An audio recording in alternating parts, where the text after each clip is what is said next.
Y abrimos el tercer bloque de Redacción Abierta con el diario del lunes. Seguimos analizando lo que ocurrió en la jornada de ayer, pero vamos a tratar de ver en base a lo que dijo el presidente electo, Javier Milei, de lo que se plantea en el escenario económico, con lo que se habló hoy del Ministerio de Economía, esta reunión, larga reunión del ministro Massa y su equipo para definir la continuidad de alguna manera.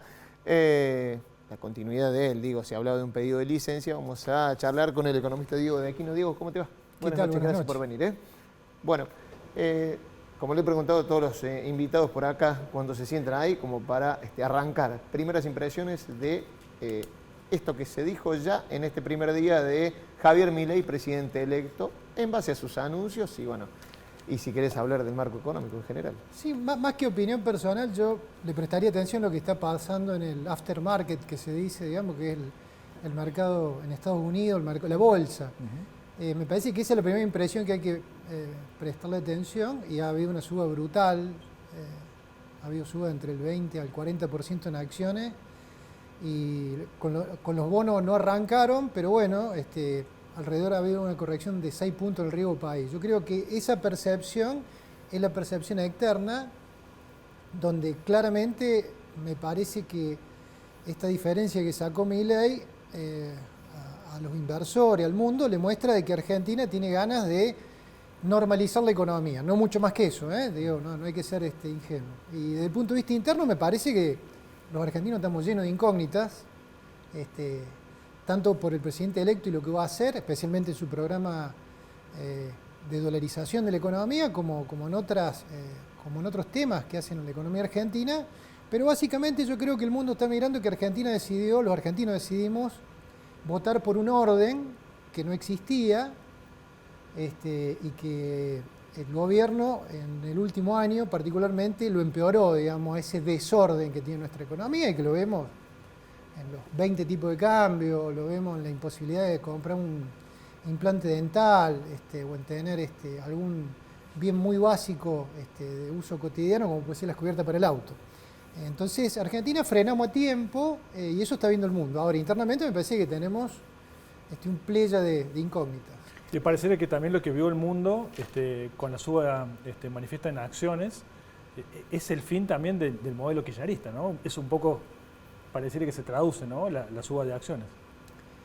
Claramente, porque digamos, más que el modelo del kirchnerismo, yo hablaría particularmente del modelo que rigió después de la crisis del campo. ¿Cierto? A mí me parece que, para ser realista en términos económicos, en el 2008 arrancó un modelo que llegó hasta el 2015 y que lo asociamos todo al cepo. Claro. Y tenemos una versión extrema del cepo. Recordemos cuando Macri asumió en el 2015, más o menos el cepo, la diferencia entre los tipos de cambio estaba en el orden del 40%. Hoy, digamos, pónganle el número que quieran, podemos tener brecha del 200% o más. ¿Vos decís que lo conveniente sería confluir en un dólar único, digamos, para evitar toda esa dispersión y esas brechas enormes que existen? Sin duda que la economía, para que funcione, y parte del orden es tener precios relativos. Los precios relativos es lo que vale una cosa en relación a la otra. Dentro de los precios relativos hay algunos que son más intensos que otros. El precio del dólar es claramente uno de esos precios, otros son las tarifas, que incluyen los combustibles, otros los salarios. Sin duda tenemos que tener referencias claras, y la manera de tenerlo será en algún momento teniendo un tipo de cambio único. Yo dudo de que lo puedan instrumentar de forma rápida, como pasó en el 2015, que allí sí hubo una rápida salida del cepo, porque la diferencia era 40%, la condición de acceso en ese momento, especialmente en materia de deuda interna, no era la actual, había otro problema que era dólar futuro. Hoy la situación es diametralmente distinta, no creo que podamos en esa ventana, que fueron 20 días o 30, unificar el mercado de cambio. Yo veo el horizonte más cercano de los 8 meses para arriba. Haciendo una salvedad, digo, lo que decías, cuando Macri asume que saca el cepo, pero después al final de su gobierno lo tiene que sacar y parece como inexorable, ¿no? Lo tiene que restablecer. Lo tiene que restablecer, ¿no? Sí, ahí hubo una decisión de él como presidente y su equipo, digamos. pero está demostrado que ese no es el camino, digamos. No, está claro, pero digo, hasta alguien que, bueno, hablaba en contra del cepo lo tuvo que restablecer, ¿no? Lo restableció por la situación de la coyuntura y la crisis que había en ese momento, que tuvo que ver con el arrastre del 2018, que hubo un cierre abrupto de los mercados internacionales, los cuales se había recurrido como fuente de financiamiento del déficit fiscal. Eso, perdón, te lo puedo atar con otra pregunta también, sí, de la posibilidad, porque se sigue hablando tenuemente o ya no tanto de la posible dolarización. Digamos. ¿Es factible? No, digamos, está en los anuncios, no sé si ya se vuelve a hablar de eso. La dolarización es factible, ahora el tema del costo que vamos a pagar para llevarla a cabo y en qué tiempo y con qué alcance. Diego, ¿cómo hay que interpretar esa frase de Javier Milei en el discurso de anoche, que no hay espacio para el gradualismo? ¿Cómo se tendría que traducir eso? ¿Cómo se interpreta?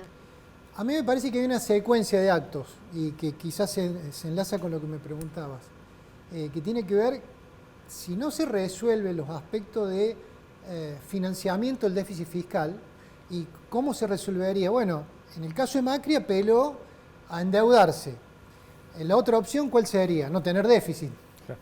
Y yo creo Recortes. que, claro, bueno, a ver, y ahí viene un poco el planteo, me parece, en lo que dice el presidente electo, que yo creo que ellos están mirando, digamos, producir un ajuste en la ecuación del sector público, ligada también a un retiro que ellos han prometido y que la sociedad demanda del Estado respecto de cuánto nos presiona fiscalmente. Miren, para tener una idea de esa proporción, más o menos 4 puntos del PBI que debería el Estado irse para atrás, nación, provincia y municipio. Eso implica una corrección de recursos, no de gastos, de entre 10 a 15 puntos dependiendo la jurisdicción. Los casos de aquellas jurisdicciones, nación, por ejemplo, que tiene déficit, u otras, tienen que recortar gastos más aún que ese 10 o 15%. ¿Y eso qué significaría? ¿Dónde se recorta el gasto? Bueno, eso es algo que ellos deberán decidirlo, negociarlo y llevarlo a cabo. Porque, en el a ver, caso del gobierno nacional, parecería, Diego, parecería que ayer Milei habló que siempre el ajuste lo hizo la gente, ahora le toca a la casta política, al sector político, y la verdad es que parece que no alcanza con No recortar alcanza el gasto político, ni tampoco privatizando empresas públicas. me tomo una libertad de interpretación del presidente electo. Yo creo que él, como economista, si él mira la ecuación del gasto público, el gasto público nacional, más o menos la mitad son gastos corrientes, de los cuales el 80% son jubilaciones y la otra parte es salario. Después está el resto. Bueno, en el resto entra una batería de cosas, que incluye, por caso, las empresas públicas, los déficits a empresas públicas, incluye la obra pública, incluye gastos que hace el Estado. Cuando él menciona la casta, no está, me parece, solamente hablando de los profesionales de política que están asalariados en función de su la función. secretaría, de la subsecretaría del No está hablando solamente de eso, sino que está hablando de un concierto de intereses corporativos que existen dentro del mundo empresario y que viven fundamentalmente de venderle a esa mitad de la ecuación que es ese 50%. Entonces, a mí me parece que estoy haciendo una interpretación libre. Cuando él dice de la casta, él está metiendo a todos en esa bolsa. Y de hecho creo que en la última parte de la campaña se notó, porque vimos, ¿cierto?, un corrimiento progresivo de las cámaras empresarias claramente apoyando al otro candidato, inclusive a Viva Voz. Porque evidentemente hay algo que ahí no estaba acordado. Claro. Claro. Se habla también de que estos gastos de achicar los gastos y achicar por la política, en una segunda lectura, hombres próximos a Milei hablaban, son los gastos de la corrupción del Estado. Ya tanto en la producción, en la obra pública, en el reparto del gasto social, entre lo que invierte el Estado y lo que le llega a la persona que necesita la ayuda, etcétera, etcétera. ¿Cómo lo ves a eso? Va en esa lectura la que yo tengo, la que señalás, porque en realidad él tiene otros dichos en donde menciona de que el Estado gasta en cosas que la gente no recibe. Y la pregunta es, si se pagan por cosas que después los ciudadanos no recibimos, quiere decir que evidentemente hay cosas que se han perdido en el camino. Y que tiene que ver con esto que señalás, que puede ser con corrupción u otro tipo de fenómenos.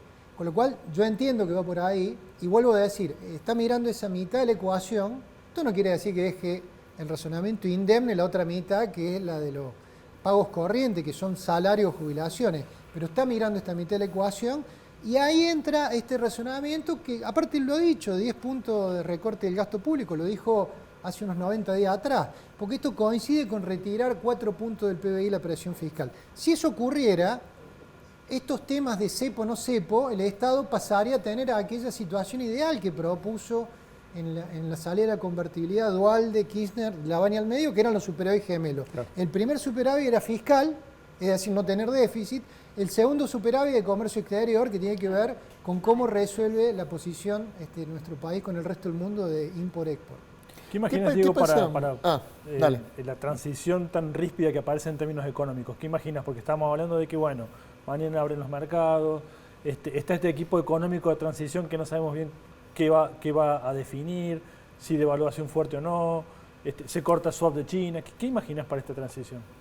A mí me parece que si no se sienta el presidente actual en funciones y el presidente electo y nos comunican a los argentinos un poco de qué se trata estos días, yo creo que va a haber mucho ruido, mucha rispidencia en materia económica.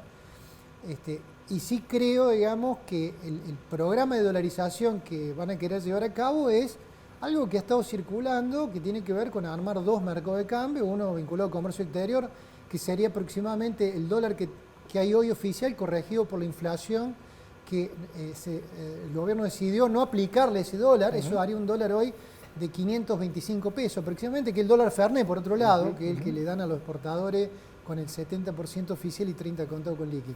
Yo creo que hay una mirada hacia ese lado, crear un mercado único de cambios para comercio exterior y por el resto liberar, en donde haríamos todo el resto de las operaciones. Sí, la segmentación que quería Melconian, básicamente, más o menos. Parecido, digamos, pero yo más lo que escribió Cavallo, me parece, en su blog, en algún momento y lo dijo. Diego, muchas gracias por haber estado con el diario del lunes. Nosotros nos vamos a una nueva pausa y ya venimos y seguimos hablando del tema de elecciones, pero ahora con las cámaras empresarias. ¿Qué están pensando los empresarios metalúrgicos cordobeses sobre el escenario que viene? Pausa, ya venimos.